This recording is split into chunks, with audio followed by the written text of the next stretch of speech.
देखिए मैं one shot लेके आ चुका हूँ कम्युनिकेशन का। बहुत ही ज़्यादा इम्पोर्टेंट है। इसमें कम्युनिकेशन के आपके सारे टॉपिक कवर हो जाएंगे। तो सबसे पहले शुरू करते हैं हम कम्युनिकेशन से ही। तो बेसिकली कम्युनिकेशन होता क्या है?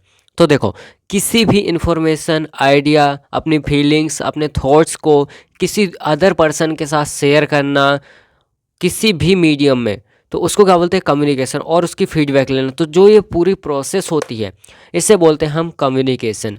ओके, सो देखते हैं यहाँ पे। It is a way to express our feelings, ideas, thoughts to each other person. In the process of communication we are communicate to each other persons. There are two types of communication, like verbal communication and non verbal communication. There is a two way to communicate other. ठीक है, अब basically इसमें क्या होता है, question आ जाता है आपसे कि लाइक इसकी प्रोसेस लिखिए, कम्युनिकेशन की प्रोसेस। तो ये होती है कम्युनिकेशन की प्रोसेस। लाइक सबसे पहले हमारा सेंडर होता है, फिर इनकोडिंग होती है, फिर मीडियम होता है, फिर उसके बाद होता है रिसिपिएंट जिसको हम रिसीवर बोलते हैं। इसके बाद होती है डिकोडिंग, फिर होता है final feedback. One by one हम इनको ब्रेक डाउन करते हैं। So let's begin. सो सबसे पहले अपना है sender. The sender is the person who starts the communication by sending a message. We can say that without the sender the process is incompleted. बिना sender के the process जो है हमारी communication की ये इनकम्प्लीटेड रहेगी। ठीक है, for example if you send a text to a friend, so you are a sender. आप अपने दोस्त को इस तरीके से अगर आप रिप्रेजेंट करेंगे, लाइक एक लिखने के बाद उसके बाद उसका एग्जाम्पल लिख देंगे छोटा सा, और इस तरीके से डायग्राम बनाएंगे, तो आपका इम्प्रेशन काफ़ी अच्छा पड़ेगा। ठीक है, इसके बाद हम बढ़ते हैं आगे। इसके बाद हमारा आता है इनकोडिंग। इनकोडिंग क्या होता है? Encoding means changing thoughts into words और symbols so there can understand. Means to convey the message used the symbols, words और गेस्चर। मतलब हम क्या करते हैं, तो रिसीवर को अच्छे तरीके से हमारे जो भी हम इन्फॉर्मेशन दे रहे हैं, आइडिया दे रहे हैं, तो वो अच्छे तरीके से समझ में आए उसके लिए हम क्या करते हैं, लाइक सिंबल्स का यूज़ करते हैं अगर हम राइटिंग फॉर्मेट में कर रहे हैं, और गेस्चर वगैरह यूज़ करते हैं। ठीक है, वर्ड्स वगैरह यूज़ करते हैं। इस तरीके से हम अच्छे तरीके से उसको रिप्रेजेंट करते हैं ताकि वो अंडरस्टूड हो सके उसको, और उसके द्वारा हमें अच्छा फीडबैक मिले। ठीक है, एंड इसके बाद हम आते हैं medium. Medium is a way to share the information, thoughts and idea is send from the sender. So medium क्या है? सबसे पहले मीडियम क्या है? एक मीडियम है जिसके माध्यम से हम क्या करते हैं, अपनी इन्फॉर्मेशन को शेयर करते हैं रिसीवर तक, है ना। तो लाइक वो किस तरीके से हो सकता है? There is some medium like talking, texting, emailing और कॉलिंग। तो इन सब मीडियम से हम क्या करते हैं, अपनी इन्फॉर्मेशन शेयर करते हैं। लाइक हम बोल के, है ना, और टेक्सटिंग करके, लाइक व्हाट्सअप पे एंड अदर किसी भी प्लेटफॉर्म पे, लाइक इंस्टा पे, तो हम टेक्स्ट करते हैं, है ना। और ईमेलिंग, ईमेल करते हैं किसी भी वर्क से रिलेटेड, और कॉलिंग, बात करते हैं हम किससे। ठीक है, तो उस पर हम इंफॉर्मेशन शेयर करते हैं। इसके बाद रिसिपिएंट क्या होता है? रिसिपिएंट मतलब receiver. So recipient is the person who accept the message, information and ideas from the sender, and without the recipient the process of communication is incompleted. ठीक है ना, बिना रेसिपिएंट के प्रोसेस इनकम्प्लीटेड रहेगी। बिकॉज अगर जो sender है उसने इन्फॉर्मेशन भेज दी, उसने अपना आइडिया शेयर किया, तो अगर उसको लेने वाला ही नहीं होगा, रिसीवर ही नहीं होगा, तो प्रोसेस कैसे कंप्लीट हो जाएगी? समझ में? ओके, इसके बाद है डिकोडिंग। बेसिकली डिकोडिंग का मतलब क्या होता है? रिसीवर ने जब इन्फॉर्मेशन ली तो उसने उसको पढ़ने के बाद उसको समझा, अंडरस्टूड किया, तो वो होती है decoding. So decoding means to understand the message और ideas via receiver that the sender has send. जो सेंडर ने सेंड किया मैसेज उसको ये अंडरस्टैंड कर रहा है रिसीवर। ठीक है, तो वो होती है अपनी decoding. For example when you read a text message you decode the words to understand the meaning. ठीक है, जब आप मैसेज पढ़ते हैं जो आपको सेंडर ने, किसी ने भी भेजा है, तो आप क्या करते हैं, उसको डिकोड करते हैं, मतलब अंडरस्टैंड करने की कोशिश करते हैं, उसके वर्ड्स को, उसके मीनिंग को समझने की कोशिश करते हैं। ठीक है, तो वो होता है हमारा डिकोडिंग। एंड फाइनल होता है फीडबैक। तो फीडबैक क्या है? लाइक अगर हम रिसीवर है फॉर एग्जांपल, और किसी ने कोई मैसेज भेजा, हम अगर उसका मीनिंग समझ गए हैं तो हम उसको फीडबैक भेजेंगे, मतलब उसका रिप्लाई करेंगे। ठीक है। सो फीडबैक इज द रिस्पॉन्स और reaction give via receiver after receiving the after receiving end understanding the message. मतलब रिसीवर क्या करता है, मैसेज को अंडरस्टैंड करता है एंड रिसीव करता है, उसके बाद वो अपना फीडबैक भेजता है, लाइक उसको क्या समझ में आया है ना, या फिर वो क्या कहना चाह रहा है इसके बारे में। ठीक है। It helps the sender know if the message was understood carefully. So ये क्या करता है, सेंडर को भी एक तरह से हेल्प कर सकता है। लाइक उसने अगर फीडबैक अपने रिसीवर ने अच्छा भेजा, दैट मीन्स सेंडर समझ जाएगा कि मेरा जो मैंने मैसेज दिया था वो अच्छे तरीके से समझ चुका है। ठीक है। तो ये हो गया हमारा कम्युनिकेशन। अब इसके बाद आते हैं 7 C's ऑफ कम्युनिकेशन पे। ये हमारा 7 C's ऑफ कम्युनिकेशन। बेसिकली इसका नाम 7 C's क्यों रखा है, क्योंकि देखो इसमें 7 ऐसे वर्ड्स हैं जो कि काफ़ी ज़्यादा इम्पोर्टेंट हैं और वो उनकी स्टार्टिंग सी से होती है, दैट्स वाई हम इसे 7 C's कहते हैं। ठीक है। So the 7 C's of communication are key principle for effective communication. मतलब अगर हमें इफेक्टिव तरीके से, अच्छे तरीके से कम्युनिकेट करना है तो हमें इनको रिमाइंड रखना पड़ेगा, हमें इनके बारे में सोचना पड़ेगा, 7 C's के बारे में। ठीक है। 7 C's of communication are design to enhance the effectiveness of message here's break down of each. 7 C's of communication इस तरीके से डिज़ाइन किया गया है ताकि हम इफेक्टिवनेस ऑफ मैसेज की बढ़ा सकें, मैसेज को और इफेक्टिव बना सकें, है ना, ताकि जो पढ़ रहा है, जो रिसीवर है, उसको और अच्छे तरीके से समझ में आए और सारी चीज़ क्लियर हो जाए। तो हमने इस तरीके से इसको ब्रेक डाउन किया है नीचे। लाइक आपको इस तरीके से अगर रिप्रेजेंट करेंगे ना तो इम्प्रेशन काफ़ी अच्छा आएगा। तो हमारे 7 C's क्या हैं, like completeness, conciseness, consideration, concreteness, clarity, courtesy and correctness. So these are the our 7 C's of communication. So let's see, हम एक एक करके इनको देखते हैं। सबसे पहले बात आती है कंप्लीटनेस की। ओके, कंप्लीटनेस क्या है? Completeness in communication means providing all the necessary information so that the receiver can understanding the message fully. Basically क्या है, हम जो कंप्लीटनेस का मीनिंग है, मतलब जो हम इंफॉर्मेशन दे रहे हैं, जो आइडिया शेयर कर रहे हैं, जो सेंडर भेज रहा है आइडिया, तो उसमें पूरी जितनी भी बात है वो क्या होनी चाहिए, कंप्लीट होनी चाहिए, आधा अधूरा ज्ञान नहीं होना चाहिए उसमें। दैट्स वाई ये हमारी कंप्लीटनेस। ओके, यहाँ तक हो गया। एंड टेक अप्रोप्रिएट एक्शन, ताकि वो अच्छे तरीके से एक्शन ले सके। It ensure that all information details are included in message और इन्फॉर्मेशन। सो बेसिकली क्या करना, वही सेम चीज़, सारी इन्फॉर्मेशन जो भी इम्पोर्टेंट है उसमें इंक्लूड होनी चाहिए अपने जो मैसेज हम भेज रहे हैं। There is a 5 WS question method is useful when you write request, announcement और other information.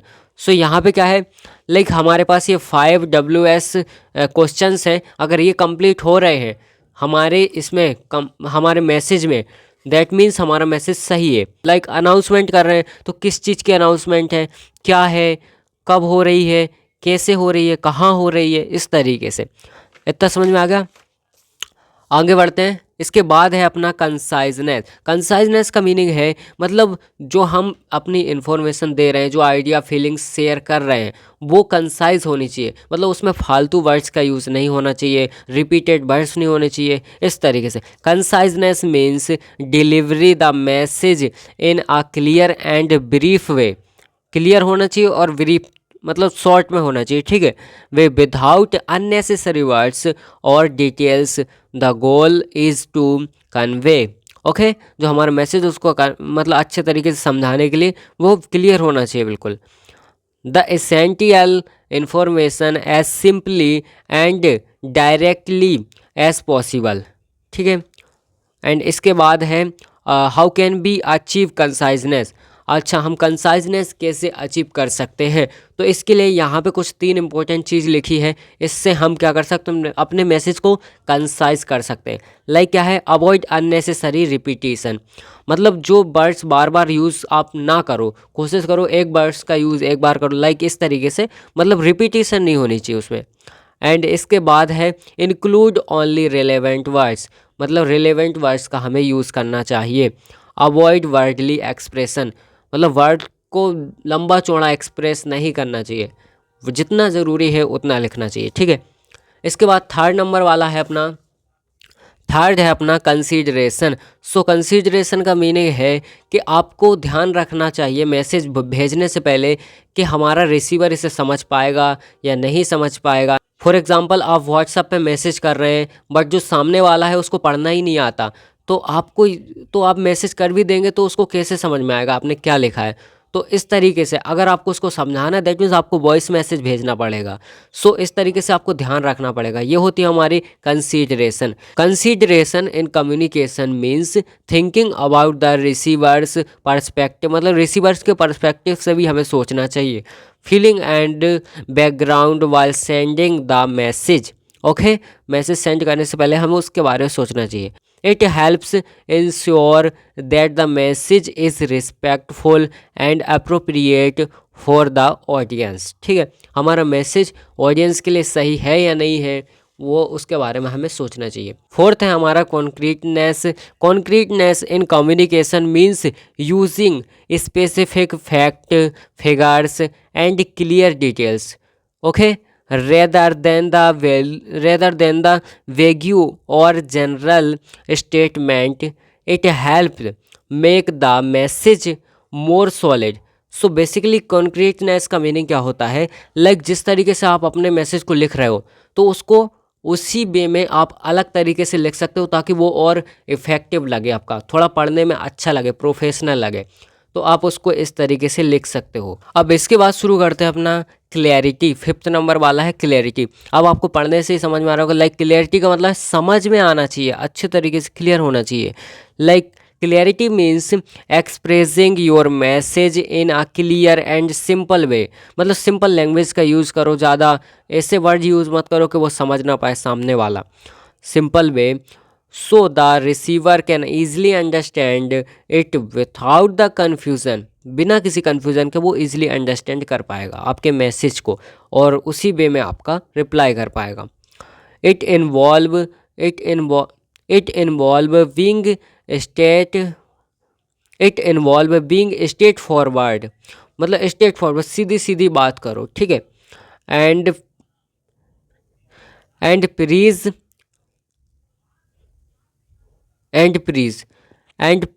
Okay. And for example यहाँ पे लिखा है saying please complete your work by 5 PM, इस तरीके से लिखा है। अब हम इसको क्या लिख सकते हैं, in clear than saying try to finish your work soon. अब देखो ये पढ़ने में और ये पढ़ने में कितना फ़र्क आ रहा है, तो हम क्या बोल सकते हैं, try to finish your work soon, मतलब जल्दी से अपना काम करने की कोशिश करो, ठीक है। इसके बाद है हमारा कॉर्टेसी। सो कॉर्टेसी क्या होता है, courtesy in communication means being polite, respectful and considered when delivering your message, if involves using kind words, being empathetic and showing respect, मतलब जो आपका मैसेज है वो इस वे में होना चाहिए ताकि वो उसमें लगे कि आप एटीट्यूड में बात नहीं कर रहे हैं, बिल्कुल पोलाइटली बात कर रहे हैं, रिस्पेक्टफुल बात कर रहे हैं, चाहे सामने कोई भी हो, ओके। एंड इसके बाद हम क्या बोल सकते हैं, लाइक यहाँ पे for example please and thank you का यूज़ कर सकते हैं अपने मैसेज में, ठीक है।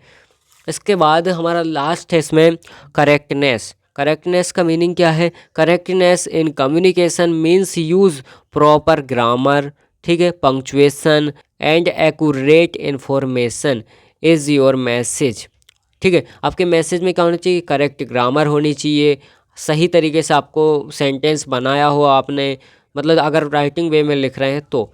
एंड उसके बाद लाइक पंक्चुएशन, जो क्वेश्चन मार्क वगैरह लगाते हैं, सेमी कॉलम वगैरह लगाते हैं उस तरीके से, तो वो सही वे में लगना चाहिए। लाइक एक कॉमा से भी वर्ड का जो आपका सेंटेंस है उसका मीनिंग चेंज हो जाता है ना, तो इस तरीके से। तो ये हो गया।